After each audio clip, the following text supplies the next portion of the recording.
Surah Al-Jasiyah, surah yang ke-45. Kita mula dengan muqaddimah surah di muka surat 1093.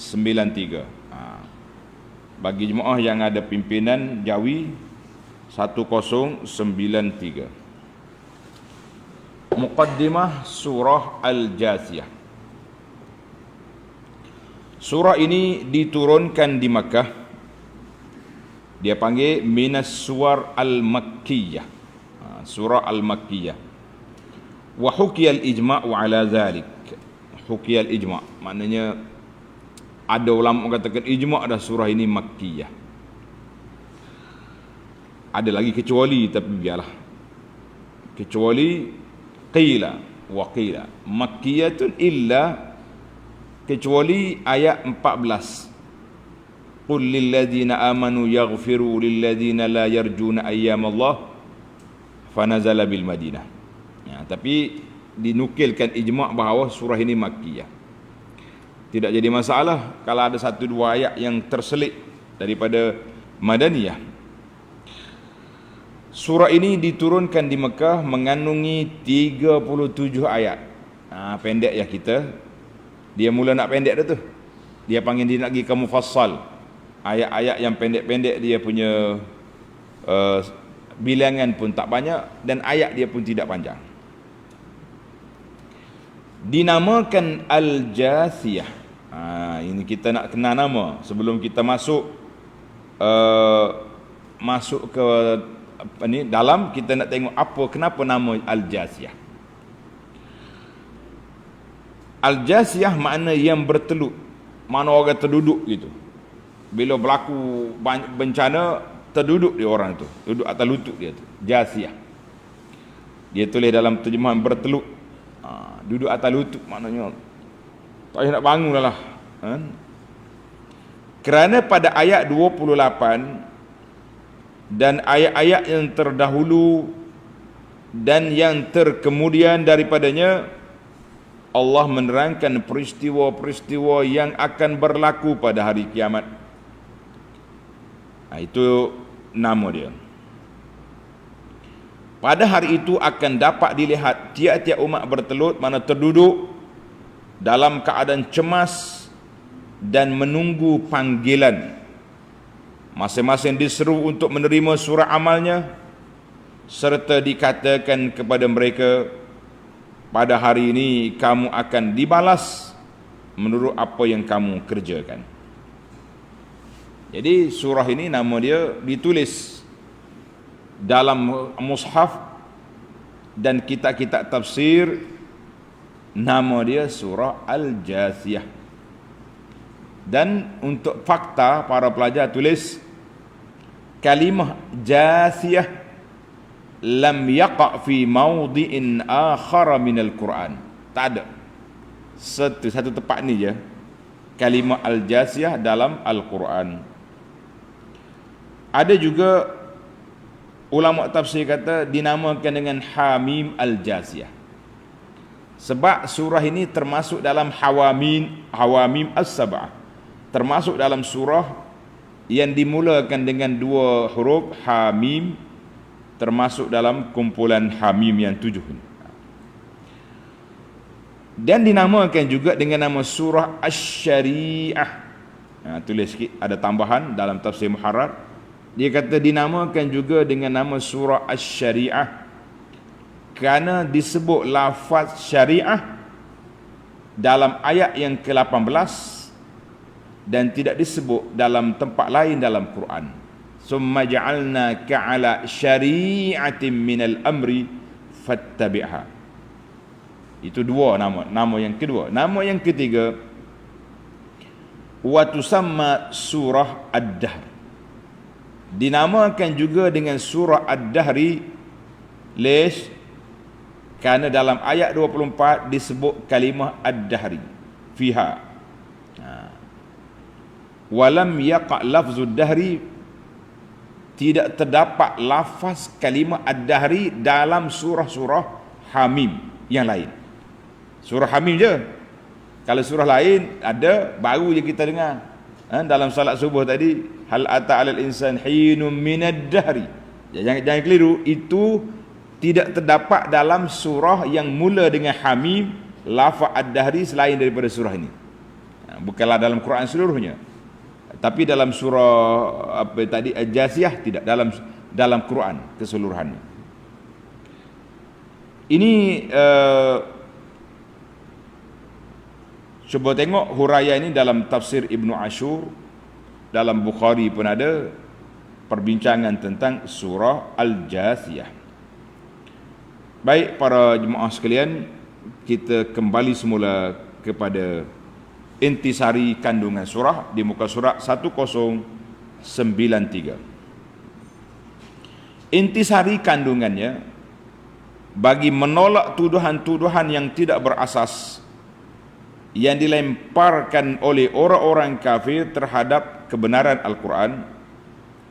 Allah Subhanahu wa taala menegaskan bahawa Al-Quran itu diturunkan oleh Allah yang Maha berkuasa lagi amat bijaksana. Kemudian ditegaskan bahawa pada langit dan bumi dan segala isinya, juga pada kejadian diri manusia sendiri, terdapat tanda-tanda yang membuktikan keesaan Allah, kekuasaannya, kebijaksanaannya, serta keluasan rahmatnya bagi orang-orang yang mahu menggunakan akal fikiran. Setelah itu diterangkan akibat yang buruk yang akan menimpa tiap-tiap seorang yang menolak keterangan-keterangan yang dibentangkan oleh Allah Ta'ala dalam Al-Quran yang menjadi hidayah petunjuk. Kemudian dijelaskan bahawa tiap-tiap balasan Allah berdasarkan kaedah, sesiapa yang mengerjakan amal soleh maka faedahnya akan terpulang kepada dirinya sendiri, dan sesiapa yang berbuat jahat kejahatan maka bahaya akan menimpa dirinya sendiri. Lalu diceritakan perihal kaum Yahudi Bani Israel yang pada mulanya patuh menurut pimpinan nabinya, kemudian mereka menyeleweng dan berpecah belah dalam perkara-perkara agama dan kepercayaannya. Mereka berlaku demikian semata-mata kerana penyakit hasad dengki yang ada dalam kalangan mereka. Surah ini diakhiri dengan menerangkan peristiwa-peristiwa yang akan berlaku pada hari akhirat serta balasan yang akan didapati oleh orang-orang yang beriman dan taat dan orang-orang yang kufur engkar. Demikianlah ajaran dan peringatan Allah yang Maha Adil.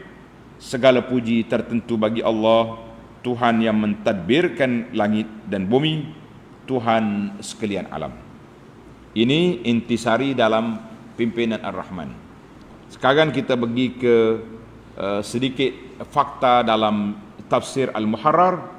Yang pertama dia panggil maqasidus surah. Objektif surah ini, surah Al-Jasiyah, yang pertama isbatum firadillahi ta'ala bil ilahiyah.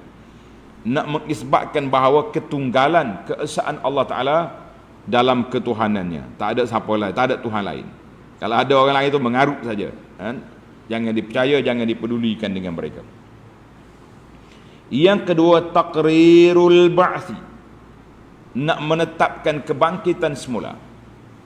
Dan Allah Ta'ala nyatakan beberapa suasana keadaan di hari kiamat, serta beberapa hikayat, sebahagian daripada pandangan kaum musyrikin yang tidak percaya kepada kebangkitan semula, dan Allah Ta'ala menolak hujah mereka yang batil itu dengan penjelasan yang daripada Al-Quran Al-Karim.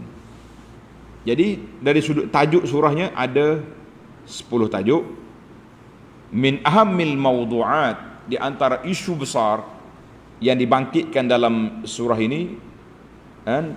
Tadi kita dah sebut dah dua di atas, pakai sambung lalu lah. Maqasid dengan mawdu'at boleh sambung sekali. Kemudian tulis yang ketiga, Allah Ta'ala mulakan surah ini, pembukaan surah ini dengan pujian ke atas pada Al-Quran dan memberi isyarat bahawa beberapa tanda-tanda kekuasaan Allah Ta'ala di alam ini kita kena kaji, kita kena teliti. Yang keempat, tawa'udul affakin, Allah Ta'ala janji kepada orang-orang yang tidak mau beriman dengan berbagai-bagai jenis azab kerana mereka berterusan di atas kekufuran dan menjadikan ayat-ayat Allah sebagai huzwa, main-mainan. Yang kelima, bayanu janib min ni'amillahi, menjelaskan sebahagian daripada satu sudut daripada nikmat Allah Ta'ala ke atas makhluknya. Yang keenam, bayan, menjelaskan mauqif, sikap Bani Israel terhadap nikmat Allah Azza wa Jalla yang besar, dan mereka berikhtilaf di dalam menerima arahan Allah dan juga kejahatan mereka mengubah ayat-ayat Allah. Yang ketujuh, taujihul amri, Allah Ta'ala tujukan arahannya kepada Nabi sallallahu alaihi wasallam agar berpegang dengan agama Allah, mengikut syariat Allah, dan melarangnya daripada mengikut hawa nafsu golongan yang jahil. Walaupun ayat ini dituju kepada Nabi, tapi sebenarnya dituju kepada kita semua.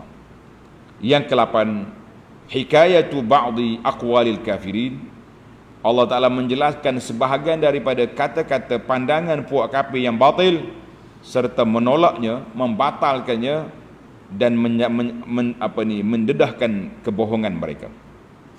Yang ke-9, bayanu ba'di ahwali yaumil qiyamah, menjelaskan sebahagian daripada huru-hara hari kiamat dan keadaannya, dan juga akhir kesudahan, akibat baik bagi orang yang beriman dan akibat buruk bagi orang yang kafir.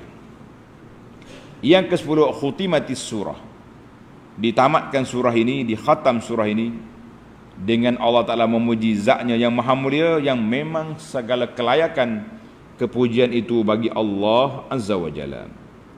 Tamatlah para jemaah sekalian, dia panggil objektif ataupun tajuk-tajuk maudhu' dalam surah Al-Jaziyah.